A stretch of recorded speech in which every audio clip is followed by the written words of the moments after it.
Good morning. This is Jim Whitehead of the All Godzilla Network. No, actually, All Power Group with Phoenix Animal. Today, one of my favorite monsters we're going to talk about, and that's Godzilla.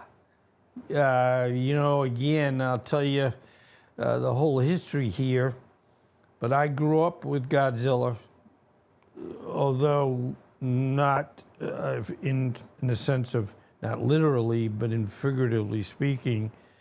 I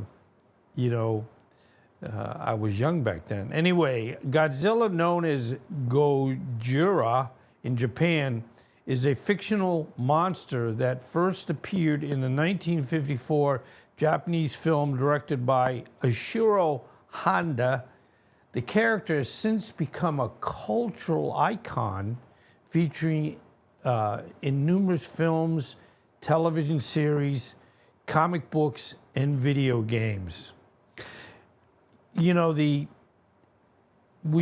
love these. And we can talk about different monsters. And some at first in 1954 would say, I don't know if this is really going to make it. I was 5 years old, so I kind of thought it was pretty cool, but, I was 5 years old. Actually, I'm now 74 years old, almost 75, and I still kind of think it's cool. Maybe for different reasons, but anyway. The character of Godzilla was conceived by Tomoyuki Tanaka, a producer at Toho Company, inspired by the success of the American monster movies and the real-life fear of nuclear devastation following the bombings of Hiroshima and Nagasaki, and the incident involving the Japanese fishing vessel Lucky Dragon 5, which was contaminated by nuclear fallout from the U.S. hydrogen bomb tests. A lot of what, and again, having the pleasure of pulling all the information on all the issues with these animals, reptiles, a lot of times they either very, in an obvious sense or not obvious sense, they detail some of the things that have gone wrong with things that we've been doing. Now, the concern, and I'm reading this a little bit, but the concern was that, if you have nuclear weapons with radiation, besides being very destructive, you might also say that strange animals are conjured up due to the radiation. You could say an animal, reptile, was buried way beneath whatever, like The Thing. That was a movie that scared the living hell out of me in the 50s. But, all of a sudden people find it, they open, dig it up and whatever, and oops, it's like, whoops, we're in trouble. Anyway, Gojira is a combination of two Japanese words, gorilla and kujira, gorilla and whale, reflecting its immense size and strength. The design of Godzilla was created by special effects director Eiji Tishibura and sculptor Tizo Tazamitsu. The monster's rough, scaly skin was inspired by keloid scars seen on atomic bomb survivors. Obviously, when we drop the bomb, and you can get into the pros and cons, and it isn't even that easy to say pros and cons, but you say, should we have dropped the atomic bombs? Some would say it saved a lot of people in the long run because we didn't have to invade Japan. Others would say it was so horrendous to those that were on the ground in either Hiroshima or Nagasaki. And those that lived, unfortunately, as we see documented many times, had just horrendous burns, missing skin. So you all could sit there and go, this is good, this is not good, we should have done it, we shouldn't have done it.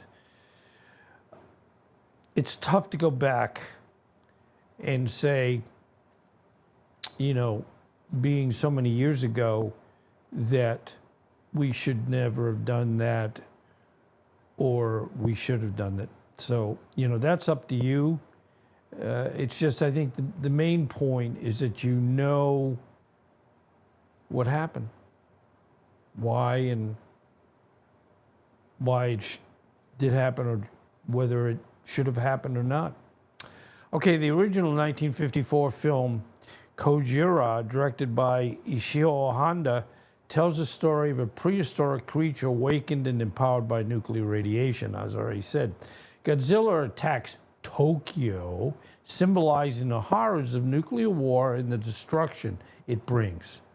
Now, I know you're probably trying to connect the dots as you're saying, okay, we saw Godzilla, and the reason Godzilla is around is because of all the nuclear bomb issues. And again, it's not that you're trying to make something good out of something bad, or making something bad out of something that's bad. You know, there's a lot of interpretation here. The film is a powerful allegory for the devastation caused by nuclear weapons and a reflection of Japan's post-war anxieties. It combines elements of horror, science fiction, and social commentary. Gojira was a critical and commercial success in Japan, and later gained international recognition. The Americanized version, Godzilla King of the Monsters, was released in 1956, featuring new scenes with actor Raymond Burr. Wow, remember Raymond Burr? He was the attorney in, I can't think of the name off the top of my head, you'll tell me. Anyway, Showa era, in 1954 to 1975, this period saw Godzilla evolve from a destructive force of nature to a more heroic figure. Wow. You look at this monster, he's heading toward you. Is he going to be heroic? You know, the film became more family friendly, with Godzilla often battling other monsters like Mantra King Ghidorah and Mega Godzilla. So, you know, I guess you'd say, well, you know, you actually did a good job. So in 1984 to 1995, the franchise was rebooted with the return of Godzilla in 1984, ignoring the lighter tone of the later shows and returning to a darker, more serious approach. He looks scary any way you look at it, either right or left. The era included notable entries like Godzilla versus Biollante and Godzilla versus Destora. All these are all monsters. It's good we have a lot of monsters, right? The Millennium era in 1999 to 2004, another reboot with Godzilla 2000 Millennium, led to a series of standalone films that experimented with different storylines and interpretations of the character. Okay, the Reiwa era, 2016 to the present time. The latest era began with Shin Godzilla, 2016, directed by Hideki Anno and Shinji Hujuchi. Excuse me, for Whitehead is a very easy name. Whitehead. All these Japanese names, I'm sure I'm offending the heck out of them. Anyway, it offered a modern, political charged take on the monster. The franchise also expanded to the animated films and series such as Netflix's trilogy, starting with Godzilla, Planet of the Monsters in 2017. I know I must have missed these. I guess you can grow out of some of it. You don't want to, because why grow old and then die, right? Anyway, international films. The 1998 TriStar Pictures released an American adaptation directed by Roland Emmerich, which received mixed reviews but was a commercial success. Legendary Pictures launched a new series with Godzilla 2014, directed by Gareth Edwards. I like those American names, which was well received and led to the Monsterverse, including Godzilla, King of the Monsters in 2019, and Godzilla versus Kong. You know, King Kong, and that will be is on my list, so you will see that. I actually cried, and you're probably saying, what a baby. I cried when King Kong, and this was, I felt none of his fault, you know, and I guess luckily at that, whatever age I was, I can discriminate or differentiate between good and bad. I felt that King Kong came to the United States as more of an attraction instead of being left alone where he lived. And, you know, of course, he didn't know, and he's certainly not understanding where he is when he's in New York City. And when he climbed the Empire State Building, and these old planes kept attacking him, I actually cried with that because I just felt bad. It wasn't his fault. He was trying to get away from things. He took a lady, if you remember, he had in her hand, and he could have killed her, but he didn't. And he put her down, and you know, he wasn't a bad guy. So, anyway, Godzilla is one of the most recognizable symbols of Japanese pop culture, representing themes of destruction, humanity's technological hubris, and environmental issues. You know, maybe it's time to bring Godzilla back.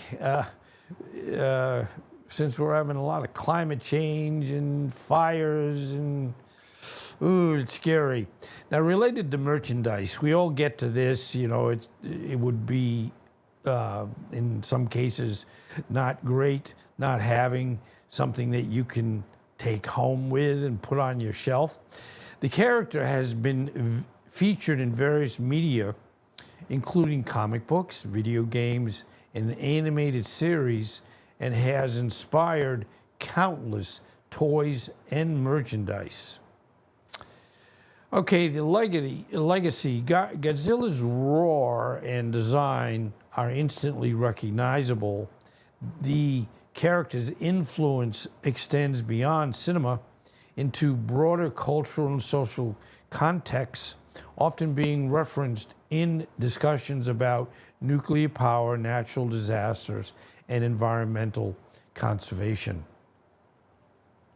Godzilla remains a towering figure, that's for sure, in the world of cinema, literally and figuratively speaking, in popular culture, continuing to evolve and adapt to new audiences while maintaining its core identity as a symbol of humanity's complex relationship with nature and technology.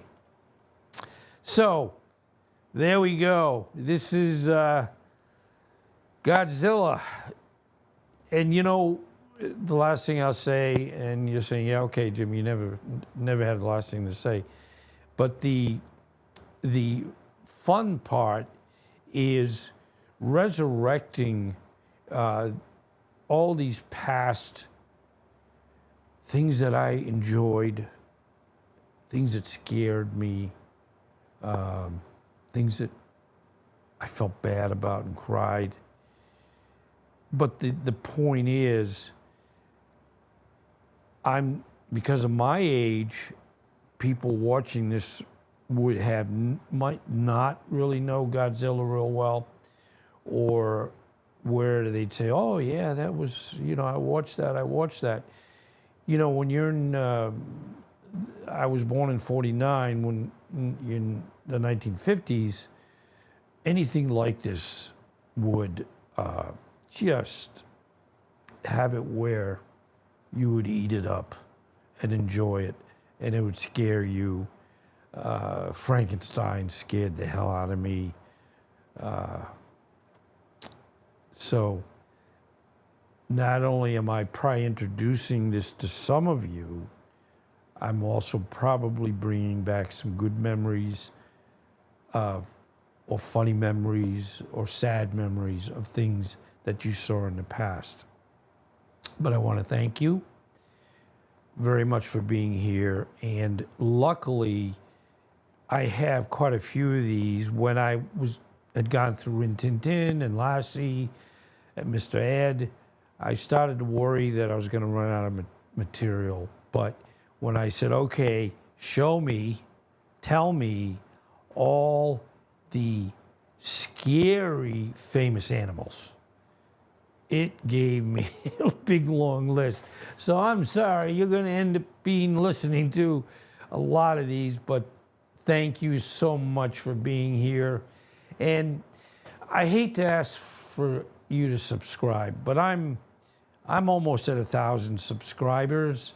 And what does that mean? A lot? Well, I've worked 1.5 years at this. You get better a little bit every day, and we do it for people watching this. And thank you, and please subscribe. I appreciate it.